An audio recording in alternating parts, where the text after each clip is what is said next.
And Lagos State Governor Babajide Sanwo-Olu has been playing host to some aspirants for the House of Representatives Speaker. Well, of course, Honorable Tajuddin Abbas and members of his joint tax team in their maiden consultative engagement to seek bipartisan support of the governors. Well, at the engagement held at the State House in Marina, Sanwo-Olu told the rep members-elect that the incoming leadership of the 10th National Assembly should reflect the diversity of the country, describing both National Assembly chambers as people's houses. The governor pointed out that the race to fill the principal positions of the parliament usually involved fierce competition that would pit members against one another, but he says the objective for vying for presiding seats in the legislature should reflect the interests and aspirations of the people. Welcome you. I want to say to you that personally I have been a close watcher of events and activities that are happening in Abuja with the current 9th Assembly and with members of the House of Rep elects that are waiting to be sworn in to the 10th Assembly. And I want to say to you that what you are about is proper, is right, and is just.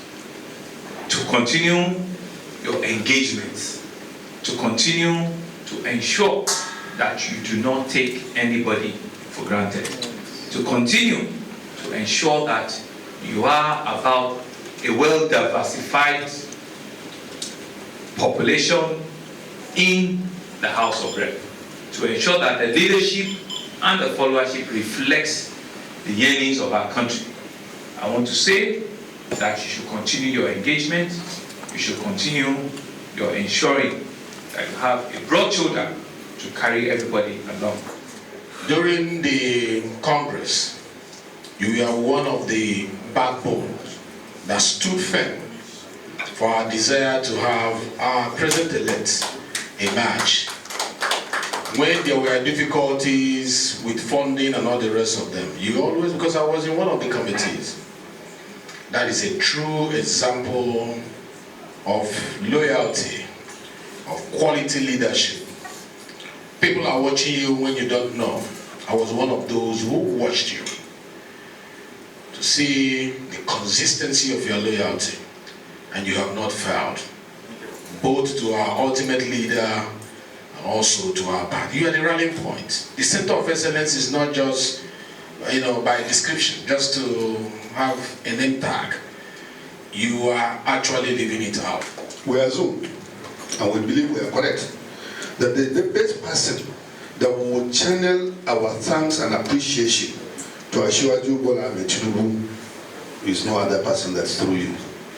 So we came to say thank you to him, and thank you to our own principal, Honorable Femi Abiodun, who have been in that chamber, who have made his hand written in gold, and he would for life be remembered for being a passionate legislator par excellence. Abbas there, of course, we want to call him a speaker aspirant for the 10th Assembly Speakership, Tajuddin Abbas. Well, let's bring in Professor Abiodun Adeniyi, who's the Deputy Dean of Postgraduate School, Beige University. Well, he joins us now to really take a look at, the 10th Assembly. This conversation will be ongoing until eventually, the presiding and even principal officers emerge at the 10th Assembly. But of course, let's start with this story that we've just seen right now. The nominees, two of them at least, they're carrying out what they call the maiden consultative engagement to seek bipartisan support of governors with regards to their aspirations. But the big question is this lobbying, how much value does it really add to their chances? Well, first, Emeka, let's underscore the fact that when elections are going to be amongst equal, we're talking about an election where we expect a first among equal to emerge. It's not going to be over until it is over.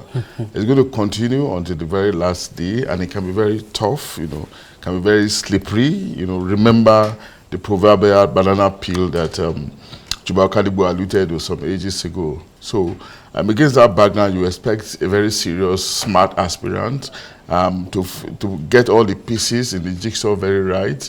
And one of these pieces is actually making sure that you extend your campaign beyond the confines of your party against the background of the present reality where even the minority party can pose a good challenge to the majority party.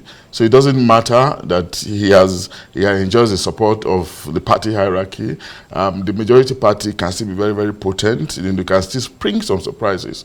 So moving beyond your party in the context of bipartisanship that they are emphasizing, it's a smart Governor development. Samuel is a governor under the platform of the APC. Yeah, but that's the beginning of the consultation. It's probably going to go to other governors, from other political parties. So it's going to. I see the campaign moving beyond just members of his own party to other political parties as well, because this is a very tricky situation. You have, for the first time, we're having minority parties having the significant numbers that can alter the equation, on the day of election, if you do not do your homework properly.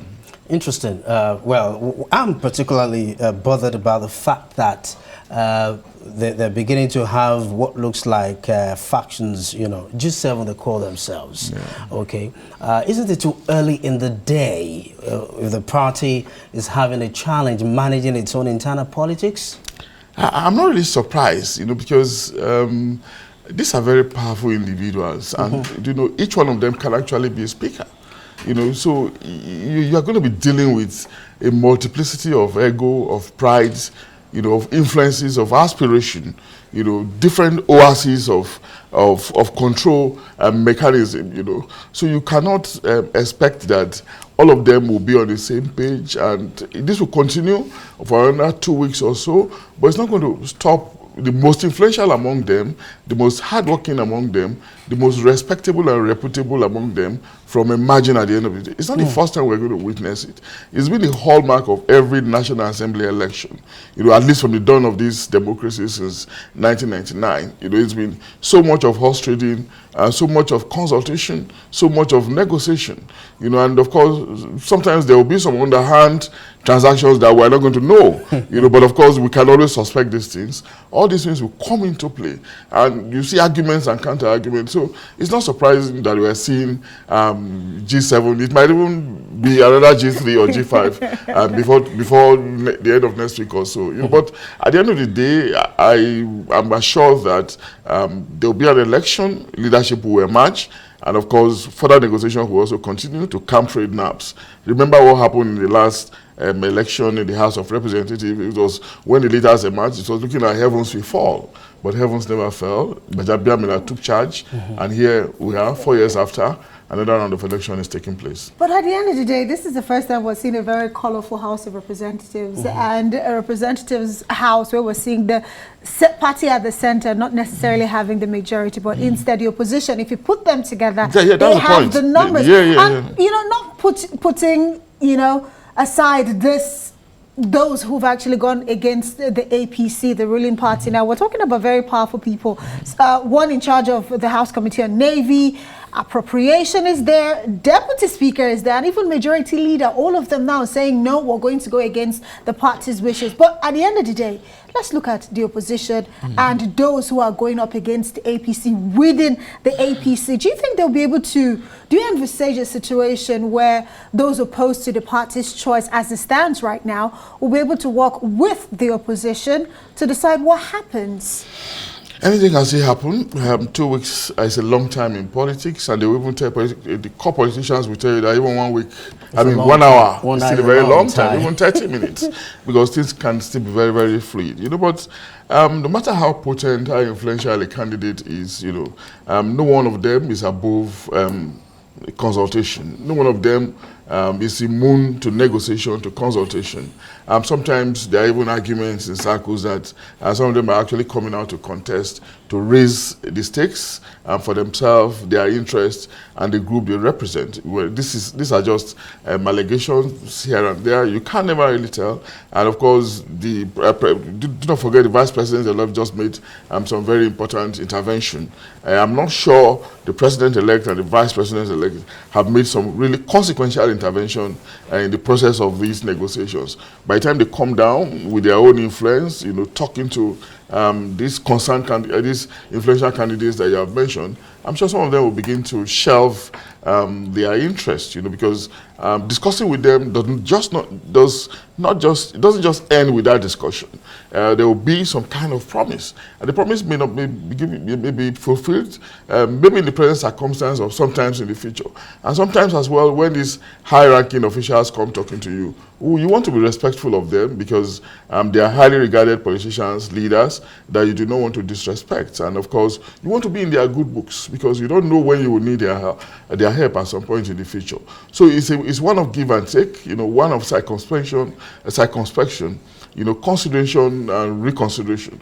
Above all, horse trading. It is what we expect to see at this kind of time, and like we said earlier, it's not surprising. It's going to continue for another 2 weeks or even more, But overall, Abaka and Tokumbo, there will be an election. A senior president will emerge.